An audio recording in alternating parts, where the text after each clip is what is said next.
Half number 2 is underway. UT Martin with the ball, and immediately a steal from Michaela Wallace. She's driving with the left, goes up, and she finishes. How about that? Immediate impact from Michaela Wallace.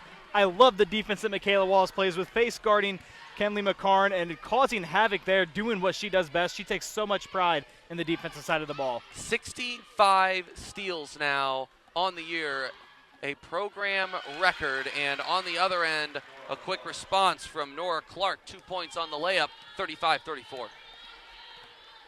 Clark just her second basket of the game as she's done, third basket of the game. She's doing a great job asserting herself in this one. Scoff on the far wing from outside the three-point mark, gives it to the top where she finds Bruggeman, now near side. Wallace with it, one dribble with the right, cross-court pass to Scoff, who's driving, picks up her dribble at the free throw line. Now to Wallace from deep, no good, off the rim. Rebound by Odom, but a bad pass ends up in the hands of Kenley McCarn. We move the other way. Yeah, it's just a dangerous pass for Justice Odom to make all around. Not really paying attention. She was on the baseline too, so that was just a tough play all around. After a couple of passes, McCarn over to Story. Down low now where it's with Brown. Bounce pass outside. Passing around the perimeter now. Rubel, baseline, looking to dribble and drive. Kicks it outside. McCarn from deep. Got it! Kenley McCarn, a three-point basket, and the lead goes back to UT Martin. Just the second basket that McCarn's made, but that was just a tough shot all around, and that's someone that UT Martin definitely wants to get the ball in the hands more of. Wallace, screen options to both her left and right. Instead, she gives it off to Nielsen, who finds Scoff on the outside wing. Down low, baseline jumper from Justice Odom, and she's got 10 now. Justice Odom, do it again. She's done a great job all the first half, and now asserting herself in the second half. She's doing it on both ends of the floor. Lexi Rubel, bounce pass over to the left wing. Now down low. Brown lays it in with ease.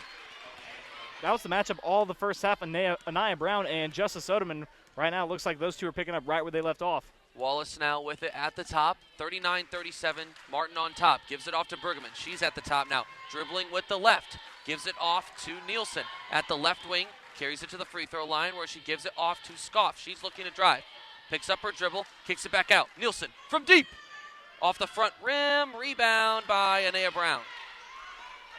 I like the effort there, though, that Maya Scoff gave chasing that one in there and at least fighting for it. Rubel with it. Bounce pass to the right wing where she finds Nora Clark. Another bounce pass to the top. Now a pass to the corner. Good perimeter passing here from UT Martin. Rubel, she's looking to drive with the right. Has an open lane. Not able to finish, but she is fouled on the way up. She'll go to the line for 2 free throw attempts. Yeah, I couldn't really tell exactly who that foul was going to be on, but it didn't look like there was a whole lot of contact there, but I guess referees think that there was enough to at least warrant the whistle. Lexi Rubel will now go to the line, and Stevie Lockhart will enter into the game for Ellie Bruggeman. Michaela Cunningham into the game for Maya Scoff as well. First free throw is up and good. Hits both. Michaela Cunningham splits 2 defenders, looks to drive, barely able to catch the rim, but she gets her own rebound. Pass outside, Lockhart from the corner, from deep, got it! I love that sequence all around. It started with Michaela Cunningham getting her own rebound and 3 defenders going right inside. She found the wide open man, and that was a beautiful three-pointer from Stevie Lockhart. She's making the most out of these minutes tonight. 41-40. Clark with it now on the right wing. Bounce pass to the free throw line. Rubel looking to drive with the left. Spin. Fakes it back to the left. Too strong, though. But gets her own rebound. She goes up. Wide open layup. No good. Rebound this time by Cunningham. Lions moving the other way. Looking to run. Now they'll pull up and slow things down. Instead, Cunningham. Bounce pass outside. Lockhart. She's looking to drive. Running. Fadeaway jumper on the baseline. No good. We continue to move. Looking to run. Clark fakes the jumper. Pass down low to Brown. She lays it in with ease. Both teams pushing the tempo here, and you got to love the fast-paced play that both teams are playing with, but right now Lindenwood has got to get back into this with their offense. Wallace, bounce pass to her guard Cunningham. Right back to Michaela Wallace. Now to the corner. Lockhart down low to Odom. She goes up. She's fouled. She'll go to the line. Yeah, and it looked like UT Martin going back to that 1-3-1 look.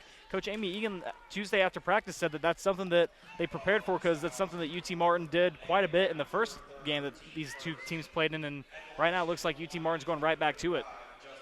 Free throw is up and good from Odom, and we know this is an area that Egan has been very tentative with their team, is just continuing to improve from the charity stripe, and they have continued to improve as the season has gone on. Odom hits both.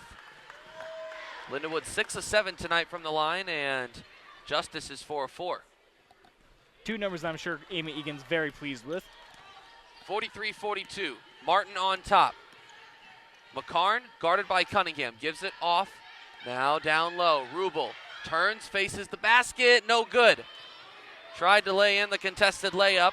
We move the other way. Cunningham dribbles it off her foot, able to regain control. She's looking to drive from the baseline. No good on the 4-foot shot attempt.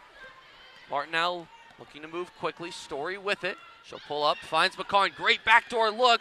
Getting a piece of it was Odom. Rebound by Brown. Foul called, and that is on Lockhart.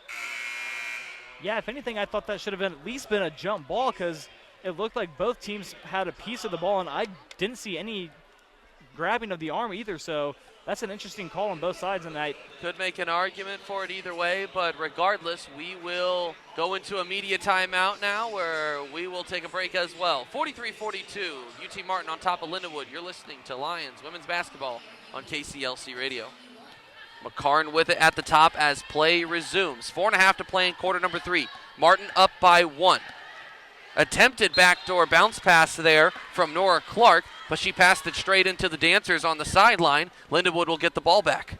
Yeah, and it looked like the player she was trying to pass it to, Lexi Rubel, was posting up Michaela Wallace, but Wallace doing a great job not letting her have it. Lockhart with it at the top. She's been getting plenty of minutes, and she pulls up for a long two. No good off the back of the rim. Rubel with the board. Moving the other way. Skyhawks looking to add on to their lead. Rubel guarded by Nielsen loosely, a couple of steps in between them. One dribble to her left where she gives it off to Story. Down low, Brown posting up on Odom. Cross-court pass, Clark from deep, got it! Nora Clark. The Skyhawks starting to heat up from deep. Will Lindenwood respond on the other end? Wallace with it at the top. 2-3 zone here it looks like for the Skyhawks. Baseline. Looking to drive, instead kicks it back out to Odom. She's at the left block. She's looking to go up. Lost control of it there. Getting a piece was Brown, and it's knocked out of bounds. Martin ball. Yeah, and it looked like Justice Odom just forced that up a little bit. She lost control of it, like you said, going up with it, and whenever she regained control of it, I thought she was going to for sure pass out, but just try to force up and doing a little too much here. And Brown took advantage of the mistake. I tell you what, another area as UT Martin's able to break that full court press, they've done a really good job with that. That's been something that's flustered teams all season long against Lindenwood. Not working tonight very well. Brown with it on the left elbow. She's looking to drive, has it knocked away. Wallace, 2-on-1, gives it off to Cunningham. She goes up with the left, she finishes. And right there we see the impact from the two Michaelas, Wallace and Cunningham, both of the two best defenders on this Lindenwood team. Like you said earlier, they're both top 10 in the OVC in steals, and right now when those two can pressure ball handlers like that, this team can get out and get on fast breaks. Wallace also coming into tonight's game, 27th in the country in steals. She now has 2 tonight. Karn kicks it out. Great pass to the corner. Three-point attempt is short. Whistle blown. Did we get a foul call? We sure did. And that was on Brueggemann. Gets inbounded and play resumes now. McCarn with it at the top. The 5'11 redshirt freshman gives it off to Brown. Back to Clark now. Long three. No good. Rebound, Michaela Wallace. 2 minutes to play here in the third quarter. Lions trail by 2. Pick and roll here. Wallace picks up her dribble, gives it off to Nielsen. One dribble, pulls up, no good. Good defense from Clark. Had a hand in her face, made that shot difficult. Is that the first mid-range jumper that Nielsen has missed? Because it sure as heck feels like it. Pass down low, Brown posting up on Odom. Now Wallace trying to sneak in, play a little more defense. Leaves to an open man in the corner. McCarn from deep, no good. Getting the board, though, is Rubel. She passes it to Brown, and from the free throw line hits that shot. Great job by UT Martin there on the offensive side all around. Yeah, they did a great job just working the ball around. They noticed the double team, and like you said, Brown finishes it with the nice mid-range jumper. Wallace at the top. Couple of dribbles to her right where she feeds it to Cunningham. She's going to look to wrap around the perimeter. Pulls up from the left elbow. Shot is short. Martin moving with the ball now.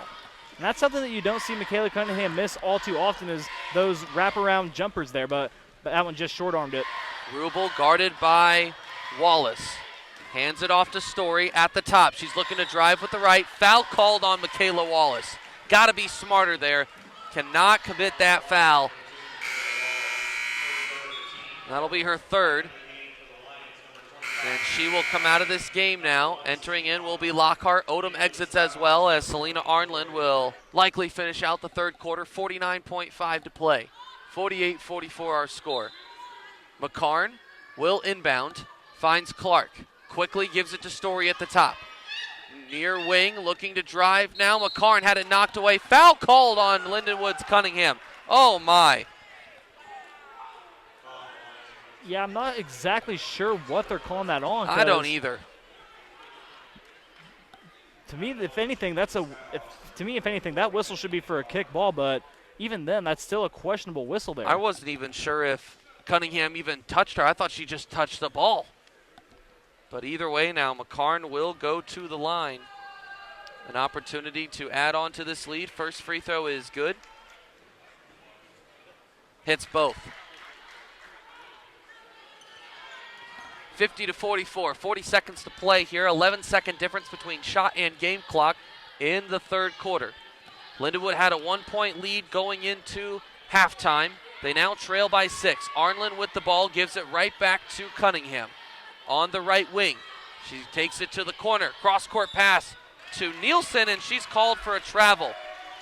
I believe that's her third traveling violation of this ball game. Yeah, it's going to be her fourth turnover, too. She has not done a good job of handling this pressure from UT Martin. Shot clock is dead. Down to 16, 15 to play here in the third corner. Kenley McCarn with it in her hands. Guarded by Wallace. Now 7. She's looking to drive with the right. Open look, laying it in with ease. Kenley McCarn completely outdid Wallace at her own game. Yeah, Michaela Wallace visibly frustrated all around. I think I might have heard her say she was wanting a 5-second call, and now another whistle. She's just visibly frustrated on the court right now.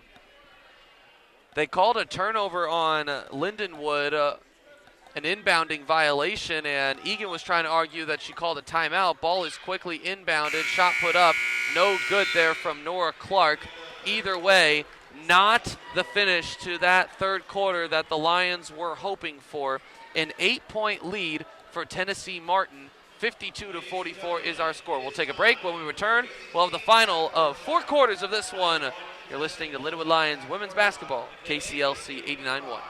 C 89.1.